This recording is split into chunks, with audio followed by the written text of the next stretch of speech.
সকলোকে good morning, সুপ্ৰভাত। আজি মই দুটা বিশেষ কাৰণত লাইভ আহিছোঁ। কাৰণ দুটা হৈছে, প্ৰথমটো হৈছে কালি মই হেডলাইনৰ দৰে দুইটা কাৰণ আগতে কৈ লৈছোঁ।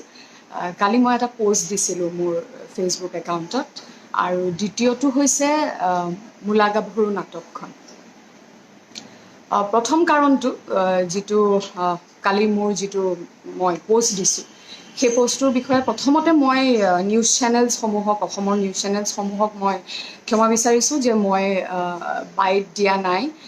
কাৰণ মই এডিটিং নকৰাকৈ মই কথাখিনি আচলতে ৰাইজৰ লগত মুখামুখি পতাটো ভাল হ'ব বুলি মই ভাবিলোঁ, আৰু সেইবাবে মই মোৰ একাউণ্টৰ পৰাই লাইভ কৰিছোঁ, যিহেতু মই একাউণ্টতে পোষ্টটো দিছিলোঁ। আচলতে পোষ্টটো দি পেলাই মই এই কথাটো মই অলপ এক সকিয়নি হিচাপে, এক ৱাৰ্ণিং হিচাপে দিম বুলি ভাবিছিলোঁ, কিন্তু পিছত বহুতে মোৰ সেই পোষ্টটোত নামটো জানিব বিচাৰিছে, বা বহুতে হয়তো মোৰ কিছুমান বন্ধুক বা মোৰ এজন নিজৰ ভাই জড়িত হৈ আছে, গৌৰৱোজ্জ্বল ভৰালী, তেওঁকো জনাইছে যে বাক কওক নামটো ক'বলৈ, আমিও আছোঁ লগত। গতিকে সেই কাৰণে মই আজি লাইভ আহিছোঁ যে কথাখিনি মই আপোনালোকৰ লগত পাতোঁ। আৰু বহুত কথা আছে মোৰ জীৱনৰ, যিবিলাক কথা হয়তো মনে মনে থাকিলোঁ বহু বছৰে। কাৰণ কালিও হয়তো মই পোষ্টটো দিব নালাগিছিলে, বহুতে ভাবে তেনেকৈ, বা মোৰ বন্ধু এজনে কৈছে কোনোবা এটা ফেচবুকত নে ইউটিউবত এই পোষ্টটো কোনোবাই দিওঁতে কোনোবাই কমেণ্ট কৰিছে যে মই চেল্ফ পাব্লিচিটিৰ কাৰণে কৰিছোঁ। বৰষাৰাণী বিষয়ে কেতিয়া আচলতে ব্যক্তিগত প্ৰচাৰৰ প্ৰয়োজন নাই। প্ৰায় ক্লাছ 6 মানৰ পৰা অভিনয় কৰা আৰম্ভ কৰিছিলোঁ মোৰ দেউতাৰ প্ৰযোজনাত, প্ৰথমখন ধাৰাবাহিক দাপোনত। তাৰপিছত স্বৰ্গম বুলি এখন মিউজিকেল চিৰিয়েলত, য'ত ভিডিঅ'জ কৰা হৈছিল, পোনপ্ৰথমবাৰৰ বাবে মোৰ দেউতাই সেই কনচেপ্টটো আৰম্ভ কৰিছিল, তাতে এংকৰিং কৰিছিলোঁ। যিটো শ্ব'ৰ শেষত কওঁ যে আপোনালোকে যদি আমাৰ অনুষ্ঠানটোত মতামত জনাব বিচাৰিছে, চিঠিৰ জৰিয়তে আমাক জনাব, আমাৰ ঠিকনা অমুক অমুক। তেতিয়াৰ দিনৰ পৰাই কৰিছোঁ। আৰু পোষ্টকাৰ্ড জাহে, তেতিয়াই পোষ্টকাৰ্ড জাহে, ধুনীয়া ধুনীয়া কমেণ্টছ পাওঁ। গতিকে এতিয়া মোক এই 25 বছৰে অসমৰ ৰাইজে বহুত মৰম দিছে, বহুত আশীৰ্বাদ দিছে। আনকি মই আজি এই সুযোগকণ লওঁ লাইভ আহি পেলাই যে মই ৰত্নাকৰৰ বাবে যি অভূতপূৰ্ব সঁহাৰি আপোনালোকে দিছে, সেইখন এখন ছবি, সেইখনৰ প্ৰচাৰৰ বাবে, কাৰণ সেইটো এটা প্ৰডাক্ট, সেইখনৰ প্ৰচাৰৰ বাবে আমি ওলাই গৈছোঁ, প্ৰচাৰ কৰিছোঁ, আপোনালোকৰ মাজলৈ ছবিখন মুক্তি লাভ হোৱাৰ আগতে তাৰ বিষয়ে জনাইছোঁ। সেইটো প্ৰচাৰৰ প্ৰয়োজন, কিন্তু মোৰ ব্যক্তিগত প্ৰচাৰৰ মোক কোনো প্ৰয়োজন নাই, নিবিচাৰোঁ।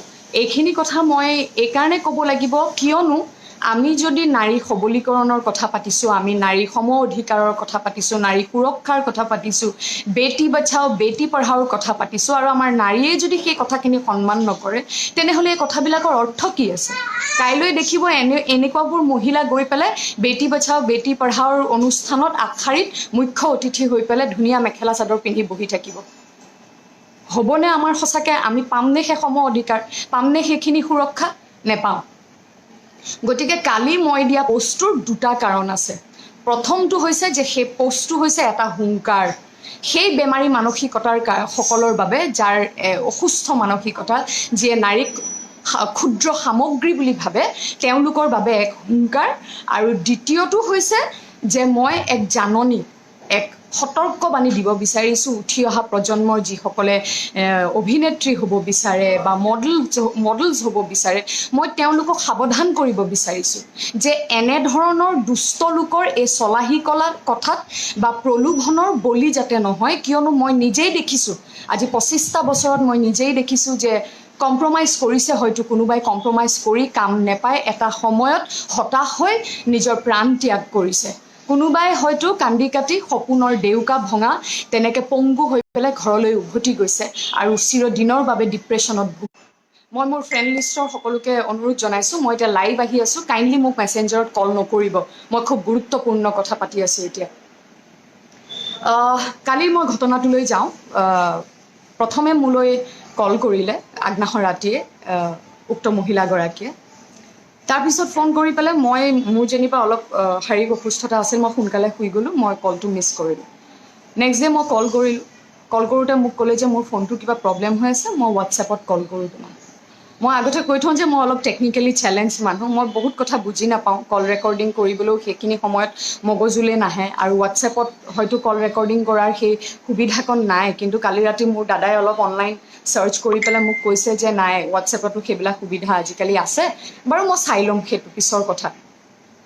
তাৰপিছত মোক কল কৰি পেলাই কৈছে, বিভিন্ন কথা ক'বলৈ আৰম্ভ কৰিছে যে আজিকালি শ্ব' পতাটো ইমান অসুবিধা হৈ গৈছে বুজিছা, স্পনচৰ কেনেকৈ পাব পাৰি সেইবিলাক মই মানে নোৱাৰোঁ আৰু বুজিছা, ভৰসা নোৱাৰোঁ মই কেনেকৈ স্পনচৰ পাব পাৰি। বৰ মানে হতাশ হৈছোঁ মই। আৰু তোমাক মই এতিয়া যিটো কথা ক'বলৈ গৈ আছোঁ, সেই কথাটো শুনি হয়তো তুমি মোক চৰিয়াইও দিব পাৰা, এক্সৰ মাৰিব পাৰা, তথাপিও কথাটো মই তোমাক ক'ব লাগিব। মই কৈছোঁ কি কথা? তেতিয়া তেওঁ ক'লে যে বোলে এনেকৈ নাম ল'লে উক্ত অনা অসমীয়া ব্যৱসায়িকজনে, তোমাক খুব ভাল পায়, পচন্দ কৰে, হি লাইকছ ইউ অ লট, গতিকে তোমাক এটা ফৰেন ট্ৰিপ দিব বিচাৰিছে। মই অকণমান ৰৈ পেলাই মই কৈছোঁ কি কৈছা? ফৰেন ট্ৰিপ দিব বিচাৰিছে। মই কৈছোঁ কিয়? তাৰপিছত মোৰ পটককৈ মোৰ খং উঠিছে আচলতে, কিহৰ কাৰণে মোক ফৰেন ট্ৰিপ দিব? মই কি নিজে যাব নোৱাৰোঁ নে কি? কোনোবাই মোক ভাল পাই কিবা এটা উপহাৰ দিছে, মোৰ এনেকুৱা কণ কণ ভাইটি ভণ্টি আছে, অনুৰাগী আছে, যাক মই ভাইটি ভণ্টি পাতি লৈছোঁ, মোক উপহাৰ দিছে। মই কওঁ যে কেতিয়াও মোক তোমালোকৰ মা দেউতাৰ উপাৰ্জনেৰে উপহাৰ নিদিবা, তোমালোকে যিদিনাখন কৰ্ম কৰি পেলাই আৰ্জিবা সেইদিনাখন মোক উপহাৰ দিবা। এইটো কি কথা হ'ল? মোক ফৰেন ট্ৰিপ দিব, কি বুজাব বিচাৰিছে? হা? তাৰপিছততো মোৰ হাত ভৰি কঁপিবলৈ ধৰিলে যে আচলতে তেওঁ মোৰ উক্ত মহিলাগৰাকী মোৰ বহুত কথা মই শুনি আহিছিলোঁ তেওঁৰ বিষয়ে, বিভিন্ন কথা শুনি আহিছিলোঁ। এনেকৈ তেওঁ কেনেকৈ প্ৰলোভন দিয়ে, সৰু সৰু ছোৱালীবিলাকক কেনেকৈ প্ৰলোভন দিয়ে, আৰু বহুত তেওঁৰ ঘটনা মই শুনি আহিছিলোঁ। কিন্তু মই বিশ্বাস কৰা নাছিলোঁ, কিয়নো এগৰাকী সফল নাৰীৰ বিষয়ে বহুতে বহুত কথা উলিয়ায়, তাৰ ময়ো হৈছোঁ বলি তেনেকুৱা কথাৰ। কিন্তু এইবাৰ মোৰ লগত ঘটিছে সেই ঘটনাটো, মই নিজ চকুৰে মই নিজ কাণেৰে শুনা পালোঁ সেই কথাটো। শুনা পাই পেলাই মই তেওঁক কৈছোঁ যে আপুনি মোক সাহস কেনেকৈ কৰিলে এইষাৰ কথা ক'বলৈ? ক'ত সাহস পালে এইষাৰ কথা ক'বলৈ? আৰু কাক কৈছে আপুনি এইষাৰ কথা? সেইবুলি কৈ পেলাই মই কলটো ডিছকানেক্ট কৰিলোঁ। আৰু মই অকণমান সময় চিন্তা কৰি পেলাই মই এটা কথা চিন্তা কৰি পালোঁ যে নহয়, এই কথাটো মই অলপ ৰাজহুৱা কৰিব লাগিব, এই কথাটো মই ক'ব লাগিব ছ'চিয়েল মিডিয়াৰ জৰিয়তে হওক, যিটো আজিকালি খুব শক্তিশালী মাধ্যম, মই এই কথাটো ক'ব লাগিব। তাৰপিছত মই এটা পষ্ট দিলোঁ। পষ্টটোত বহুত কমেণ্টছ আহিছে, আপুনি নাম কৈ দিয়ক, অমুকটো কৈ দিয়ক। নাম মই ক'ব বিচৰা নাই, দুটা কাৰণত মই নাম ক'ব বিচৰা নাই। মই ক'ম কাৰণ দুটা। তাৰ আগতে মই এই যে বেমাৰী মানসিকতা বুলি কৈছোঁ, যিবিলাকে নাৰীক ক্ষুদ্ৰ সামগ্ৰী বুলি ভাবে, তেওঁলোকক মই সাৱধান কৰি দিছোঁ। যে এনেকুৱা কথাৰ যাতে কোনো ধৰণৰ সাহস নকৰে। আৰু মই আমাৰ ছোৱালীবিলাককো, আমাৰ নাৰীক, মহিলাসকলকো মই অনুৰোধ জনাইছোঁ যাতে এনেকুৱা কথাত এওঁলোকক উৎসাহিত নকৰে। মই সেই বেমাৰী মানসিকতাৰ লোকসকলক এটা কথা কওঁ যে আপোনালোকৰ এই মানসিকতাৰ কাৰণেই হয়তো কিছু সংখ্যক নাৰীয়ে আজি পেটৰ তাড়নাত সেই অবাঞ্ছিত কৰ্মক পেচা হিচাপে লৈছে। গতিকে ইমান মন যদি গৈছে, সেই পেচাগতভাৱে যিয়ে এই অবাঞ্ছিত কৰ্ম কৰি আছে, তেওঁলোকৰ ওচৰলৈ যাওক। সকলো মহিলাক সহজলভ্য বুলি নাভাবিব, মহিলাকে সহজলভ্য বুলি নাভাবিব। আৰু মই সেই মহিলাগৰাকীৰ নাম মই ক'ব বিচৰা নাই দুটা কাৰণত। সেই মহিলাগৰাকী মোৰ পেহীৰ লগত পঢ়িছিলে স্কুলত, আৰু সেই আৱেগটো দেখুৱাই হয়তো মোক বহুতো কামত তেওঁ নিছিলে, মানে তেওঁ ফেশ্বনৰ লগত জড়িত, মই আপোনালোকক কৈছোঁৱে। কেইবাবাৰো মই ৰেম্প ৱাক কৰিছোঁ শ্ব' ষ্টপাৰ হিচাপে। মোক পেচাগত যি পাৰিশ্ৰমিক, সেই পাৰিশ্ৰমিক দিছে। মোৰ কৰ্মক তেওঁ শ্ৰদ্ধা জনাইছে, মই তেওঁৰ কৰ্মক শ্ৰদ্ধা জনাইছোঁ। কষ্ট কৰা দেখিছিলোঁ, কিন্তু তেওঁৰ বিষয়ে শুনি থকা কথাবিলাক মই বিশ্বাস কৰা নাছিলোঁ। আজি মই তেওঁৰ নাম নোকোৱাৰ কাৰণ দুটা, যে একটো মোৰ পেহীৰ লগৰ, আৰু দ্বিতীয়টো হৈছে যিটো মই নোৱাৰিলোঁ, মই খুব আৱেগিক এই বিষয়টোত, যে মই মাতৃ হ'ব নোৱাৰিলোঁ। তেওঁ এগৰাকী মাতৃ এটা সন্তানৰ। সেই সন্তানটোৱে হয়তো এইবোৰ কথা নাজানে, আৰু সেই সন্তানটোৰ কোনো দুখ নাই এইবিলাক কথাত। সেই সন্তানটোক মই মাক যেনেকুৱাই নহওক, আল্টিমেটলি মাক হয়, আৰু মাকৰ সমান কোনো হ'ব নোৱাৰে। গতিকে মই সেই সন্তানটোক কষ্ট দিব নিবিচাৰোঁ কাৰণে মই নামটো নকওঁ, আৰু তেখেতক অনুৰোধ জনাইছোঁ কৰজোৰে যে ছোৱালীবিলাকৰ জীৱন ধ্বংস নকৰিব আপুনি। আৰু মই ছোৱালীখিনিক এতিয়া মোৰ জীৱনৰ কথা কিছুমান কওঁ। বম্বে গৈছিলোঁ, খুব ইচ্ছা আছিল মোৰ সকলোৰে দৰে বম্বেত কাম কৰিবলৈ, বলিউডত। আজিৰ পৰা প্ৰায় 10 বছৰ আগতে এবাৰ 2021 চনতো গৈছিলোঁ আৰু তাৰপিছত মোৰ স্বামীয়ে যেতিয়া কাম কৰি আছিলে বম্বেত তেতিয়াও গৈছিলোঁ 10 বছৰ আগতে 2021 আহিছে চৰি 2001 চনত যেতিয়া গৈছিলোঁ 2001 চনত যেতিয়া গৈছিলোঁ এনেকুৱা কাষ্টিং ডাইৰেক্টৰ লগ পাইছিলোঁ মই যিবিলাক কাষ্টিং ডাইৰেক্টৰে মাতি লৈ গৈ পেলাই বাহিৰত বহি থাকোঁ যিটো বাহিৰৰ অফিচ মাতি নিয়ে ভিতৰলৈ কয় আহি মেডাম আকৌ আণ্ডাৰ বোলাই আহে ভিতৰলৈ গৈ পেলাই দেখো এখন বিচনা আছে এটা কম্পিউটাৰৰ সন্মুখত মানুহজন বহি আছে বহি পেলাই কয় मैडम आपका प्रोफाइल बहुत अच्छा लगा फोटोज भी अच्छे लगे কি দিব আপুনি মোক আপোনাকতো আমি নাম দিম চহৰত দিম পইচা দিম আপুনি কি দিব মইতো কপি আছোঁ বিচনাখন দেখিয়ে কপনি আৰম্ভ হৈছে মই কৈছোঁ मैं आपको हार्ड वर्क दूंगी टैलेंट दूंगी তেতিয়া কয় no baby I am talking about compromise sleeping নিজ কাণত মই নিজ কাণেৰে শুনিছোঁ মোৰ সন্মুখত কৈছে কপি কপি ওলাই আহোঁ কিন্তু এটা কথা মই তেওঁ সন্মান জনাইছোঁ যে তাতে কোনো জোৰ জবৰদস্তি নকৰে কোনোবাই কম্প্ৰমাইজ কৰিব বিচাৰিছে দেয়াৰ হেৰি কিন্তু তাতেও এটা ৰিস্ক আছে দেখি আহিছোঁ যে বহুতে কম্প্ৰমাইজ কৰি আছে কিন্তু কাম পোৱা নাই কি হ'ব কি গেৰেণ্টি আছে মই নকৰিলোঁ মোৰ ঘৰৰ যি শিষ্টাচাৰ যি নৈতিকতা ইমান বেছি নৈতিকতা থুচি ভৰাই দিছে যে তেনেধৰণৰ অনৈতিক কাম মই কৰিব নোৱাৰিলোঁ কাৰণে মই গুচি আহিলোঁ দুখেৰে গুচি আহিলোঁ আহি পেলাই মোৰ মনত আছে মই ৰবি শৰ্মাৰ লগত এই কথাটো ডিছকাছ কৰি আছিলোঁ কোনোবা এখন ছবি কৰি থাকোঁতে ৰবিয়ে বৰ সুন্দৰ কথা এটা কৈছিলে মই ৰবিক সুধিছিলোঁ ৰবি তোমাৰতো ইমান টেলেণ্ট আছে ইমান তুমি ধুনীয়া দেখিবলৈ কিয় তুমি বাহিৰত ট্ৰাই নকৰা তেতিয়া ৰবিয়ে কৈছিলে বৰষা বাহিৰৰ এখন জংঘলত এখন বিশাল জংঘলত মেকুৰী বা শিয়াল হৈ থকাতকৈ মই মোৰ জংঘলৰ বাঘ হৈ থাকিব বিচাৰিম সেই কথাটো মোক ক্ৰিয়া কৰিছে তেতিয়াৰ পৰাই মই ভাবিলোঁ যে মই নিজৰ ভূমিত অসমত ভাল কাম কৰোঁ ভাল কাম কৰিলে নিশ্চয় কোনোবা এদিন চকুত পৰিব আৰু মই এটা কথা ক'ব বিচাৰোঁ যে সফলতা কেতিয়াও সহজে কোনেও পাব নোৱাৰে সফল হ'বলৈ বা সফলতা আৰ্জিবলৈ মানুহে কষ্ট কৰিবই লাগিব ইয়াৰ কোনো শ্বৰ্টকাট নাই ছাকচেছৰ কোনো শ্বৰ্টকাট নাই you have to work hard you have to be dedicated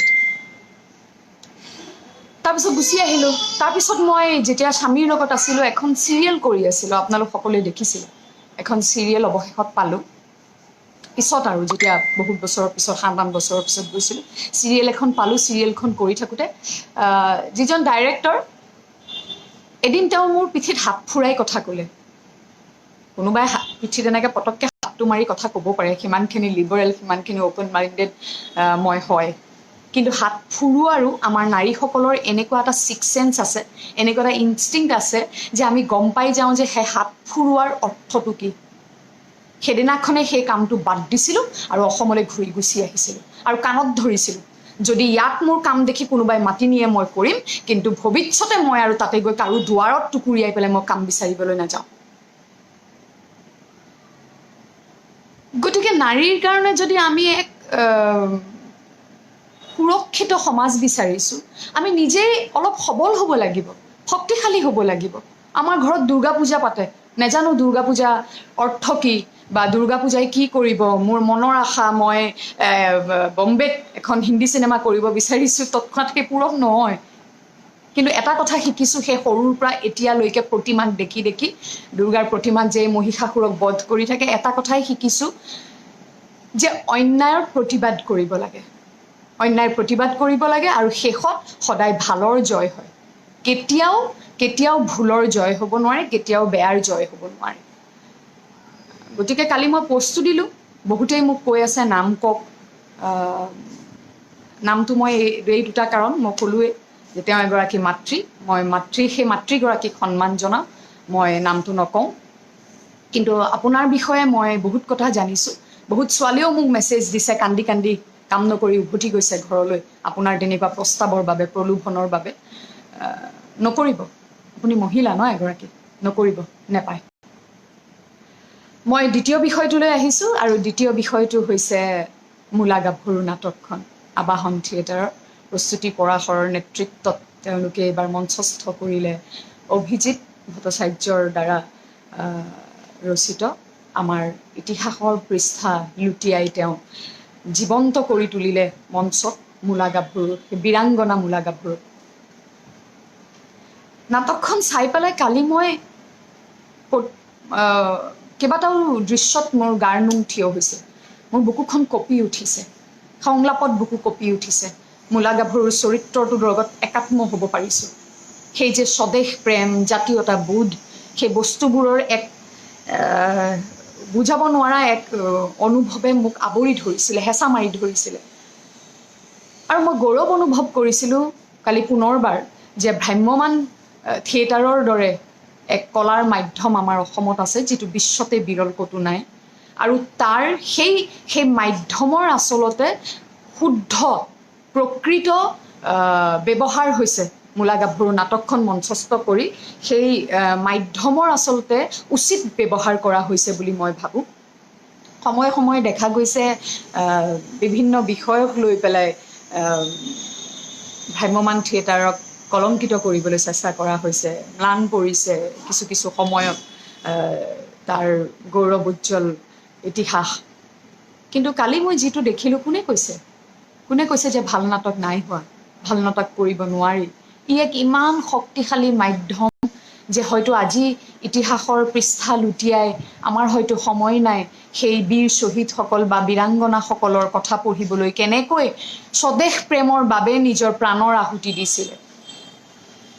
কিন্তু নাটক এখনে ইমান সুন্দৰকৈ কালি যি থাৰ্ড শ্ব' চাইছোঁ, থাৰ্ড শ্ব' হাউচফুল, আৰু থাৰ্ড শ্ব'ত যি দৰ্শকসকলৰ যি অভূতপূৰ্ব সঁহাৰি, সময়ে সময়ে যি হুলস্থুল চিঞৰ বাখৰ, সেইখিনি দেখা পাই পেলাই মোৰ মানে অনুভৱ হৈছে যে এই সময়ত য'ত জাতীয়তা বোধৰ আমাৰ প্ৰতিজন অসমীয়াৰ মাজত সেই তেজ উতলি অহা, সেই জাগৰণৰ প্ৰয়োজন আমাৰ মাজত জাতীয়তা বোধৰ, সেইখিনি ইমান সুন্দৰকৈ সেই অৰ্থৰ নিয়াৰিকৈ সেই অৰ্থই মানে প্ৰকৃত ৰূপ পাইছে। সেই বস্তুটো চাই মই সঁচাকৈ গৌৰৱান্বিত হৈছোঁ। প্ৰস্তুতি পৰাশৰে ইমান কষ্ট কৰিছে, ইমান ষ্টেমিনা, প্ৰতিটো সংলাপত হাত চাপৰি পৰিছে, ইমান ষ্টেমিনা, মাই গড। প্ৰস্তুতি পৰাশৰৰ বাহিৰে হয়তো এইটো সম্ভৱ নহ'লহেঁতেন মঞ্চত এইখন নাটক মঞ্চস্থ কৰাৰ। আৰু কালি যেতিয়া মই পিছত তেওঁলোকে লাইভত মোক এটা বাইট লৈছিলে, তেতিয়া তেওঁ এটা কথা কৈছিলে যে সেইদিনাখন যেতিয়া তেওঁ শোভাযাত্ৰা উলিয়াইছিলে মূলা গাভৰুৰ, তেতিয়া হয় ময়ো দেখিছোঁ ছ'চিয়েল মিডিয়াত বৰ বেয়া বেয়া কমেণ্টছ দিছে বহুতে, লাজ দিছে, হাঁহিছে, ঠাট্টাৰ পাত্ৰ কৰি তুলিছে। কিন্তু তেওঁ যিষাৰ কথা কালি লাইভত কৈছিলে, মোৰ অন্তৰ চুই গ'ল জানে। তেওঁ কৈছে যে বোলে তেওঁলোকৰ বেনাৰ নাটক হৈছে মেম চাহাব, কিন্তু মেম চাহাবৰ কাৰণে কিন্তু তেওঁ শোভাযাত্ৰা বা ৰেলী বা তেনেকুৱা ধৰণৰ প্ৰচাৰৰ চিন্তা কৰা নাছিল। তেওঁ সেই শোভাযাত্ৰাৰ চিন্তা কৰিছিল কেৱল মূলা গাভৰু নাটকখনৰ বাবে। কাৰণ এতিয়াৰ সময়ত মূলা গাভৰু নাটকখন ইতিহাসৰ সেই গুৰুত্বপূৰ্ণ সেই বীৰাংগনা চৰিত্ৰটোৰ বিষয়ে আমাৰ অসমীয়া ৰাইজে, যুৱ প্ৰজন্মই আকৌ আওৰাৰ বৰ প্ৰয়োজনীয়তা বোধ কৰিছে। সেইকাৰণে তেওঁ তেনেধৰণে প্ৰচাৰ কৰিবলৈ চেষ্টা কৰিছিল। কাৰণ আজিকালি প্ৰচাৰৰ অবিহনে নাটক বা ছবিত দৰ্শক আনিবলৈ অকণমান অসুবিধা হৈ পৰিছে। গতিকে মই এইখিনিতে প্ৰতিজন প্ৰকৃত অসমীয়াক অনুৰোধ জনাইছোঁ, অইন নহ'লেও আপোনালোকে মূলা গাভৰু নাটকখন চাওক, আপোনালোকৰ কণ কণ শিশুসকলক লৈ গৈ চাওক, বিশেষকৈ ছোৱালীসকলক আপোনালোকৰ কন্যা সন্তানক লৈ গৈ পেলাই এই নাটকখন দেখুৱাওক, প্ৰতিবাদ কৰিবলৈ শিকাওক অন্যায়ৰ। বিশেষ নকওঁ, বেছি দীঘলীয়া নকৰোঁ। আপোনালোকৰ আজি দেওবাৰটো সুন্দৰ হওক। পুনৰবাৰ মই সকলোকে অনুৰোধ জনাইছোঁ, বিশেষকৈ উঠি অহা প্ৰজন্মৰ যিসকলে সপোন দেখিছে অভিনেত্ৰী হোৱা, মডেল হোৱা, সপোন সঁচা হয়, নিষ্ঠাৰে, সততাৰে কষ্ট কৰি সেই সপোন সঁচা কৰিবলৈ আগবাঢ়া কোনেও বাধা দি ৰখাব নোৱাৰে। যদি প্ৰতিভা আছে, সেই প্ৰতিভাৰ বহিঃপ্ৰকাশ হ'বই, কাৰণ সেই প্ৰতিভা ভগৱানে এনেই দিয়া নাই। আৰু এনেধৰণৰ দুষ্ট লোকৰ প্ৰলোভন বা দুষ্ট লোকৰ এই দুষ্ট বুদ্ধিৰ তোমালোক বলি নহ'বা। আছে ভাল মানুহ, বম্বেটো হয়তো মই যিখিনি কথা ক'লোঁ বম্বেতো হয়তো ভাল মানুহ আছে কিন্তু মই লগ নেপালোঁ সেই ভাল মানুহখিনিক হয়তো কেতিয়াবা মোৰো সপোন পূৰণ হ'ব ভাল মানুহ লগ পাম কিন্তু ভাল কাম কৰি যাব লাগে সেয়াই মই অনুৰোধ জনালোঁ পুনৰবাৰ মই আপোনালোক সকলোৰে আশীষ বিচাৰিছোঁ মৰম বিচাৰিছোঁ নাজানো স্পষ্টবাদী বোলে মায়ে কয় কেতিয়াবা কথা কমকৈ কবিচোন অলপ কিন্তু কিয় কথা কমকৈ ক'ম যিখিনি মোৰ অনুভৱ সেই অনুভৱখিনিতো মই ক'ব লাগিব নহয় আৰু পুনৰবাৰ ৰত্নাকৰক এই অভূতপূৰ্ব মৰম দিয়াৰ বাবে মোৰ কামখিনিক বিশেষকৈ ইমানকৈ পচন্দ কৰাৰ বাবে মোক আশীৰ্বাদ দিয়াৰ বাবে ধন্যবাদ অভিনয় কৰি ভাল পাওঁ তাৰ বাহিৰে একো নিশিকালোঁ জীৱনৰ শেষ মুহূৰ্তটোলৈকে অভিনয় কৰি যাব বিচাৰোঁ আৰু ফেশ্বন ইণ্ডাষ্ট্ৰীৰ বহুতো প্ৰতিভাৱান ডিজাইনাৰ আছে বৰ সুন্দৰ সুন্দৰ কাম কৰি আছে বাহিৰত ইয়াতেও গতিকে মই উক্ত মহিলাগৰাকীক কওঁ তেওঁলোকৰ মূৰত টেক্কা মাৰি আপুনি এই যে কিছুমান অপকৰ্ম কৰি ফুৰিছে সেইবিলাক নকৰিব বদনাম নকৰিব ফেশ্বন ইণ্ডাষ্ট্ৰীটো কাৰণ উত্তৰ পূৰ্বাঞ্চল তথা মানে অসমো পৰে এই উত্তৰ পূৰ্বাঞ্চলৰ ফেশ্বন ইণ্ডাষ্ট্ৰীটোক কিন্তু ভাৰতবৰ্ষকে বিশ্বতে স্বীকৃতি দিয়ে খুব আগৰণুৱা ফেশ্বনৰ ক্ষেত্ৰত আমাৰ যি চইচ আমাৰ টেষ্ট বদনামী নকৰিব সেয়াই মোৰ অনুৰোধ আপোনাৰ ভতিজাৰ দৰে হওঁ মই অনুৰোধ জনালোঁ এনেধৰণৰ যাতে প্ৰস্তাৱ আপুনি কোনোদিন কোনো নাৰীক নিদিয়ে নিজে নাৰী হৈ